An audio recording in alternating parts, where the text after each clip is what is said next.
بسم اللہ الرحمن الرحیم۔ السلام علیکم ورحمۃ اللہ۔ امید ہے سب بھائی دوست خیریت سے ہوں گے۔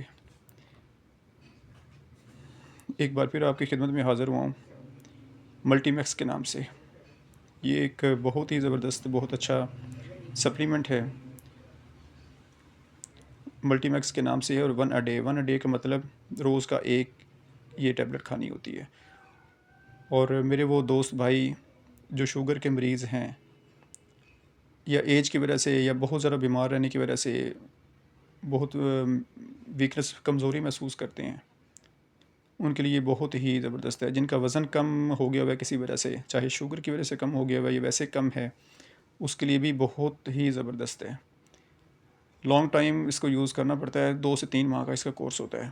روز کی ایک کھانی ہے، صبح و شام بھی لے سکتے ہیں اگر یہ آپ کو پریشان نہ کرے۔ پریشان کا مطلب یہ ہے کہ میڈیسن جو ہوتی ہے نا وہ زہر ہی ہوتی ہے، مجبوراً کھانی پڑتی ہے، تو دن میں 2 بھی لی جا سکتی ہیں اگر کسی کو ضرورت ہے تو، بہت زیادہ مسئلہ ہے تو، ورنہ دن میں ایک ہی کافی ہے۔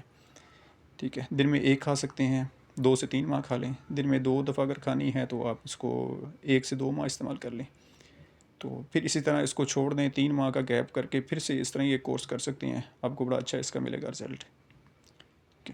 جنرل ویکنس کے لیے، دل کی طاقت کے لیے، امیون سسٹم، مسل جن کا وزن کم ہے اس کے لیے، ان سب مسائل کے لیے یہ بہت زبردست ہے۔ اور اس کو خواتین بھی لے سکتی ہیں، مرد بھی لے سکتے ہیں، 18 سال سے اوپر کے بچے لے سکتے ہیں، شوگر کے مریض سبھی لے سکتے ہیں۔ اور اس کی فارمولے کی بات کی جائے جو اس کے اندر میڈیسن ہوتی ہیں، وٹامن اے ہے، وٹامن ڈی ہے، وٹامن بی ہے، وٹامن B2 اور B3 بھی ہے، اور وٹامن سی ہے۔ یہ بیسکس ہیں اور یہ بہت اچھی ہیں، اور اس کی ہمیں انسانی جسم کو بہت اشد ضرورت ہوتی ہے۔ جو ہماری روٹین کی خوراک ہے، جیسے اب ہر انسان دن میں 2-3 بار یا 4 بار چائے پیتا ہے، تو چائے جو ہے وہ ہمارے جسم سے یہ وٹامن جو ہے نا وہ ویسٹ کر دیتا ہے، ضائع کر دیتا ہے، خاص طور پہ کیلشیم۔ ٹھیک ہے، بہت زیادہ چائے پینے والے لوگ جو ہیں وہ جوڑوں کے مسئلے کے شکار ہوتے ہیں، ان کو یہ ان کے کیلشیم کافی حد تک ان کا ختم ہونے کو قریب ہوتا ہے، یا کسی کا بہت کم ہوتا ہے۔ ٹھیک ہے، تو اس طرح کی سچویشن میں جو ہے نا وہ یہ D3 اور کیلشیم کی بہت ہمیں اشد ضرورت ہوتی ہے۔ آج کل کے اس دور میں تو ہر بندے کو ہے، فاسٹ فوڈ ہم کھاتے ہیں وہ بھی بہت نقصان دہ ہوتا ہے، اور میں اپنی ہر ویڈیو میں کہتا ہوں کہ دوائیوں سے بچنے کی ہر ممکن کوشش کریں، جتنا ہو سکتا ہے دوائیوں سے بچنے کی کوشش کریں۔ دوائیاں زہر ہوتی ہیں، مجبوراً لینی پڑتی ہیں۔ علاج بالغذا کریں، اپنی ڈیلی کی روٹین کی جو آپ کی خوراک ہے، صبح دوپہر شام یا صبح و شام کھانا آپ کھاتے ہیں، یا اس کے علاوہ جو بھی آپ کی ایکٹیویٹی ہے، کچھ بھی آپ کھاتے ہیں اس کی طرف دھیان کریں۔ انشاءاللہ آپ کو دوائیوں کی ضرورت نہیں پڑے گی، پھر بھی اگر پڑتی ہے تو پھر دوائیوں کی طرف آپ جائیں، ادروائز کوشش کریں ہر ممکن بچنے کی۔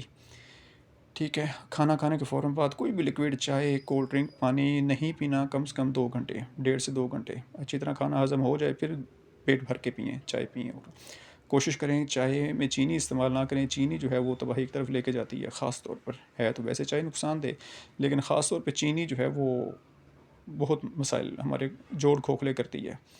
ٹھیک ہے، پھیکی استعمال کر لیں یا خالص گڑ ڈھونڈ کے ہلکا سا گڑ ڈالیں۔ اسی طرح باقی فاسٹ فوڈ، برگر، شاورما، پیزا وغیرہ اگر ہم نہیں کھائیں گے تو ہماری صحت بھی بنی رہے گی، ہمارے پیسے بھی بچیں گے۔